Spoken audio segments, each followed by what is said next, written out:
here's the thing. You either know what you want to do or you don't. And if you don't, the more you keep hitting your head against the wall trying to figure that out, it's not going to come to you. And so we're faced with this cold, hard reality that we need to make decisions about our career before we've got any knowledge of how to make them. And on top of that, we know that most people will get the choice wrong in their heart, meaning there's a study by the University of Phoenix that says that over 70% of people under the age of 30 want to change careers.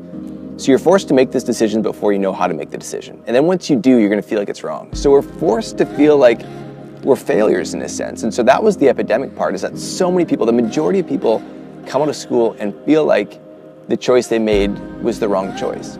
So instead of putting so much pressure on the answer to that question, what do you want to do? We need to help students, we need to help people get much more excited about the question, to explore that, because it's not about the right platform creating the right life. There is no right platform. You find a platform and then you start to build it and start to adjust it to make it fit your life. And so many people feel like, I got the answer wrong, now I'm screwed. You're not screwed, you just need to start thinking about it a different way. And so that was the epidemic, and it's not just you, it's not just me, it's almost everyone. That idea that you're going to change careers 5 or 7 times, there's actually no group who studies that. There's no group that says this is a career change and you're going to do it this many times, because nobody can define what a career change is. And so the best way to think about this is you have one career. And so the important thing is to figure out how to navigate that one path, as opposed to feeling like you're going to be able to do something for a little while and then jump onto a different track. Because here's the challenge. Again, people come out of school in their career and they feel like they made the wrong choice. And so they feel like they've got one of 3 options. They can either just keep doing the same thing even though they don't like it. They look at their boss's job, they don't want it. So they can either just keep doing that, climb that ladder, or they can disengage and feel like, this isn't for me, I'm going to live for my evenings and my weekends. Or the third option is they feel like they can kind of start all over again. But starting all over again becomes very difficult, even though in our brain it makes sense. So very quickly, you feel like you're stuck on this path. And so we see so many people start to lose satisfaction at work, lose happiness at work, because they feel like, I made the wrong choice and now there's nothing I can do about it. But the first question is, what's your dream life? And so many people have a general idea of that. They'll see the success of somebody else and feel like, well, that looks like a dream, but they've never put the time in to actually figure out, what is the specific life that I'm looking for? What's the specific mix of life and work that I'm looking for? One of the challenges we have with jobs nowadays is that we allow somebody else to own our control of work. We allow somebody else to write down our job description, to define the boundaries of our work. And so as a result, we never declare it for ourselves. And it's totally a mistake that people make. You need to be in control of your life's work. You need to be in control of what you do with your productive time. And once you start to own that, once you start to own the path, get good at something very unique that others have value in, you can start to shape the career and life that you want. The world's actually moving so fast now that it's mathematically impossible to know what the right answer is. So even if you were the smartest person in the world or had the most self-awareness in the world, you wouldn't be able to know what the world is bringing at you. It's going to be throwing at you. And so as a result, it's not about making the right choice. It's about, after you make whatever choice and the world changes, how do you adjust? How do you change your trajectory? So if the first problem is choice, the second problem is life leadership. Choice brings with it the need to lead your life. And so many people don't know how to do that. They don't know how to see a target on the horizon that nobody else can see. They don't know how to change the path they're on to now point at that new target and get out there given all the demands that are in their world. So those 2 problems, choice and life leadership, are really getting in the way of people's success. When we allow students, when we allow young people to accept the fact that the choice they make may not be right, they can take some pressure off themselves, they can take some pressure off that choice, and just recognize it's about the adjustments along the way. Self-awareness is the key to life leadership, because it'll always bring you back to the truth. It'll always bring you back to that spot that says, is my life working or is it not? And if it's not, where do I start to point? And that's one of the key ideas of life leadership.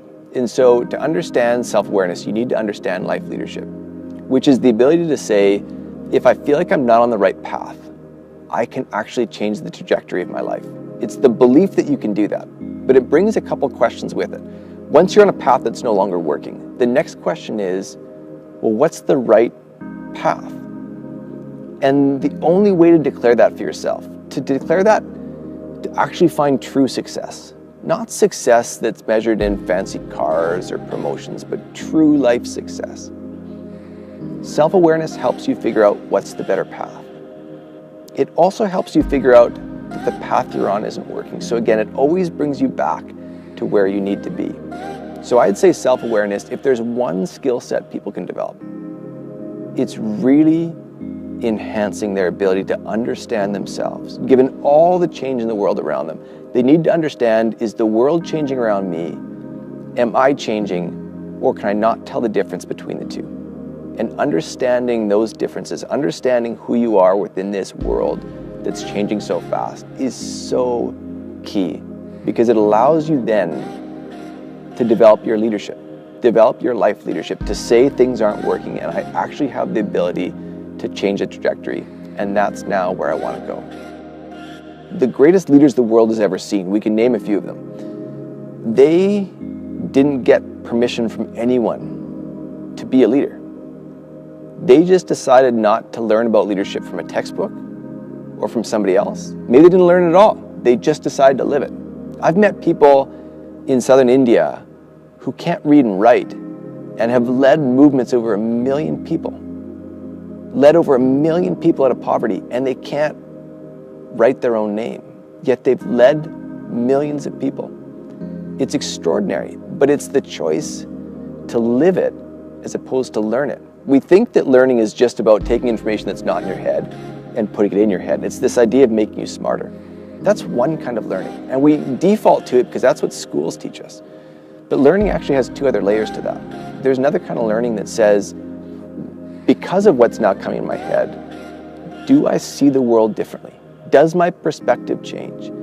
And whether that answer is it does change or it doesn't, at least you've challenged your assumptions. You've challenged yourself to say, do I know something that forces me to understand the world differently? That's the second kind of learning. And then the third kind of learning is, if I've learned something new and it's forced me to see the world differently, can I actually show up differently? Can I actually change who I am, change my behaviors, change how I'm interacting with the world because of what I've learned? And most people fail to take learning down to that depth. But once you do, it puts the responsibility of learning on your shoulders to say, what are you going to do about it? Now that you've learned these concepts, how are you going to change your life? How are you going to make the world better? And once you get there, learning starts to take on a totally different weight in your life. When you confront the fact that you're going to make choices about life that you're going to get wrong. In fact, you can't get all of them right. There's just way too much data. There's way too much to sort through to get all the answers right. Then it comes down to a few things. Number 1, are you self-aware enough to recognize the path I'm on isn't working? It's so important. And then are you self-aware enough to know what's a better path for you, for your life? Not for somebody else's life, but for your true success. Are you going to be able to know that? And then, once you can do those 2 things, recognize the path isn't working and recognize the path that you should be on, can you actually change the trajectory of your life? Can you change the way you show up? Can you change your behaviors to actually now line up with the outcome you're seeking? What we actually find is the number 1 predictor of success is, are you surrounded by people? Are you connected to people, lots of people, who think differently than you? Not just are you connected to lots of people, but are you connected to lots of people who think differently? Can you get new ideas, new intel, new data coming in? Because again, the world is changing so fast and you're going to get your choices wrong. So you need to get data to recognize, ooh, I better make a change because something's coming that's going to take me out. And so that's actually the number 1 statistical predictor of success. Are you connected to people who think differently?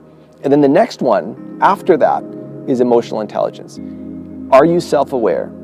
Do you understand your own emotions? Do you understand other people's emotions? And can you moderate between the two? Can you effectively work understanding both and drive things forward given your understanding of the emotional side of things. It comes down to leadership. And that same idea of leadership, whether you're doing it in a company or you're doing it in your life, it's the same process. I'm on a path, it's no longer working. I'm going to make that adjustment and move towards a new target.